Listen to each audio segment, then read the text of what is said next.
Gentlemen, we are back from the commercial break of the Great Jump Force Tournament, and okay, we have Shoto Todoroki with the contestant Kakashi Hatake as he slams a lightning rod into this man's chest. This is not right, but honestly, it wasn't right the way Shoto tried to rush that man like he's doing right now. This is an amazing, that was an amazing hit off of Shoto as he sends Kakashi back to Naruto, the original version, not Shippuden, and this is sad to see.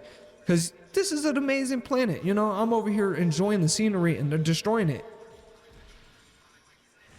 Who are these people? I'm getting word that these are two contestants who joined last minute and somehow became the captains of their team. We don't even know who these people are, but they're throwing immaculate hands, folks, and I love to see it. The dude made the first one. Oh, but he got that second one. That was a nice hit. That was a nice hit, ladies and gentlemen. Oh, he did it again? Wowzers. The cojones on this one, huh? He's definitely knocking this man around. This is not a fair fight. Honestly, I thought this was going to be a little more fun, but from the way the rounds have been going, it's not going to be much of a fight. This is very, very disappointing because I honestly thought this was going to be a straight up hands battle. It just seems like Buddy is getting ragdolled. And then he calls in Madara, one of the greats. You hate to see it because this is a mismatch. He's fighting Sosuke Aizen, the man with the plan. You know what I'm saying? The guy who wanted to become Soul King, but he just didn't. This is disappointing. And then he flash steps out the way. Oh, man, Madara, I'm sorry to say this to you, brother, but you might have to pack it up. I don't know what else you can do with it. Oh, Madara might be making a comeback, folks. That's a power-up. I like that. It's not the stage of six paths or anything, but he's definitely trying to go with the, is he going to hit this? Oh, let's see what happens, folks. Oh, brother, this guy stinks! Wow. Honestly, I should have guessed that would happen. That was a little disappointing. I think we should wrap it up because I'm starting to feel spirit pressure over here, and I don't know if that's safe.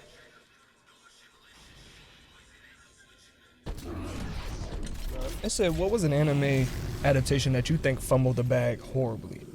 And I will always and forever say The God of High School. Dog. Like, here's the thing. I both hate and love the God of High School adaptation of the anime. I love it for putting me on to the manhwa of God of High School, but bro, that was an abysmal adaptation of the manga or the manhwa. Bro, they tried to cram 115 chapters into 13 episodes when in the manhwa itself, they build up Morty Jin for like a good 20 to 30 chapters before he even like gets close to the tournament, bro. It's so crazy how much they actually took away from the storytelling and the characters in general. And instead of giving us the full story of how the characters are the way they are, they sped up all of the development and then still making the characters the same way. I need all y'all to stand down now. I don't know why the hell y'all are running around the city trying to burn it down. I thought y'all parents thought y'all better than this. What the fuck is going on, man? Get your dumb ass out my face. Whoa. And you over here throwing all these fire bottles. You lucky I don't put two to your dome piece. And I'm trying to be nice and cordial and cool, because I should shoot you in your head right now. But honestly, I'm just gonna keep knocking you dumbass niggas out until, excuse me, dog, did you just try to fucking, excuse me? Oh my gosh, you did it twice. Excuse me, bro, what's your name? Nah, tell me your name. I'm just playing. I actually don't give a fuck about your name. I just need you to look at me when I knock you the fuck out. Bitch. Damn, that was kind of mean. Honestly, I could have been a little nicer about that. You know, I ain't have to tell him to look at me while I knocked him the fuck out. But besides that, Tim, did you know we could just like spam these out of nowhere?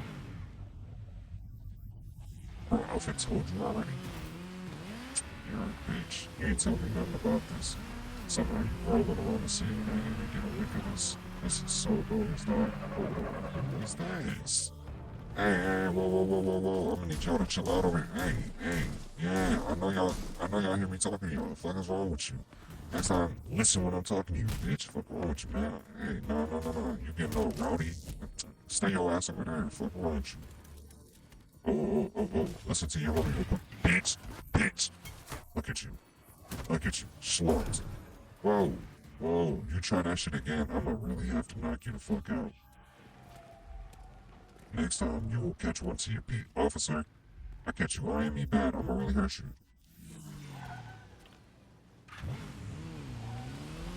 Alright, people of Gotham. I know y'all see this hot shit. You know what's crazy? I'm starting to notice a trend with the new wave of anime fans. Bro, for one, some of y'all kind of dumb. I have to say that. Like, some people genuinely don't have the media literacy to understand some animes. Some people just are misunderstanding it on purpose, and some are genuinely just getting a misunderstanding from, I won't say consuming their favorite content creators, but like they get a lot of different of opinions to go through, and it's like, dog, y'all don't need to like listen to or watch the anime by yourself for a little bit, and then once you fully feel like you can form your own opinion on it, then go watch another person. Because sometimes it happens to me myself.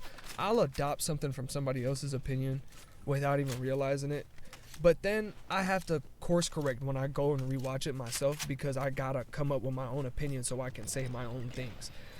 But besides that, another thing I noticed with the new wave of anime fans, dog, why do y'all like these mismatches?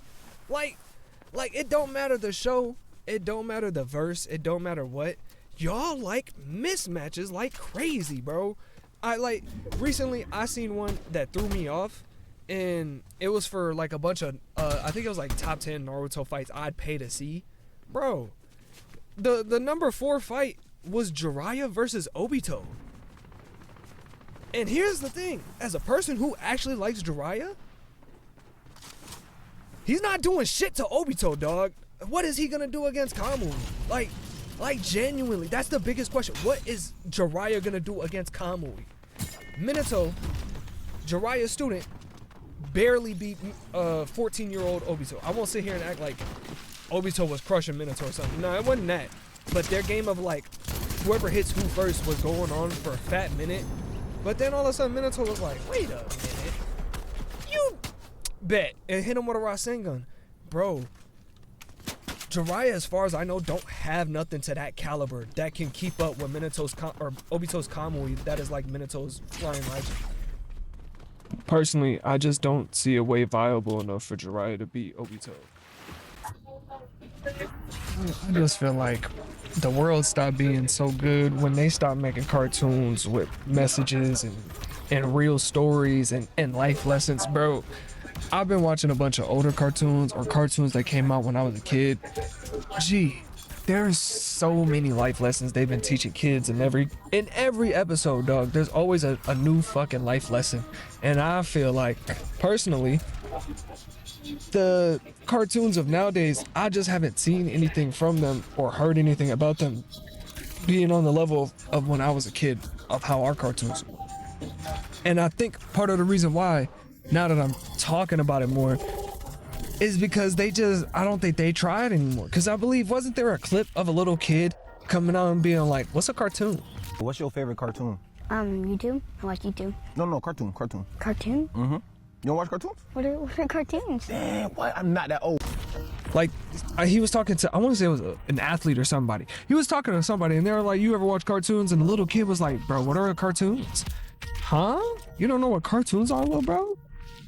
That must be horrific, dog. Like, it must be the worst way to live. You don't know nothing about nothing like that. No Tom and Jerry, no Jimmy Neutron, no Hey Arnold, no Courage the Cowardly Dog, no nothing, bro. Nah, dog. We need to get you cultured. Might have to watch anime or something, bro. Like, I don't even know, bro. That's crazy. No Avatar: The Last Airbender, nothing, bro. So I was chilling on my phone the other day, and I came across this post that said something kind of cool, or that I liked, that I wanted to talk about, so I'm gonna talk about it here. It asked the question of if Naruto in the War Arc in Sage's Six Paths were to switch places with Luffy with his fight with Big Mom and Kaido, could Naruto beat Big Mom and Kaido, and could Luffy beat Kaguya by himself? And I kind of have some thoughts about it, so let's get into it.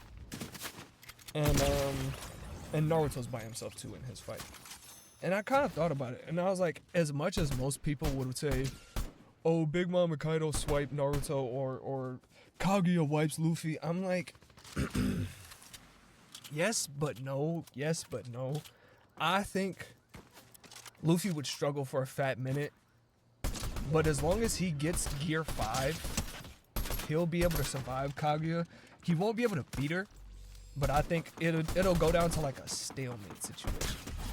Cause I don't know if Sasuke's there, he might be able to like seal her, maybe. But even then, it would have to be a situation of like you give Luffy the Sage of Six Paths, which then you're taking away both the powers from both sides, which wasn't part of the Post's original plan.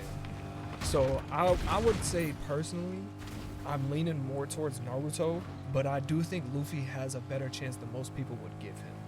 Just because a lot of people downplay how big One Piece is and what it actually like, how they can actually destroy islands they just don't choose to. It's literally like a Goku situation. Why the hell would they destroy the island that they're on and of the people they're trying to protect and be cool with? Makes no sense at all.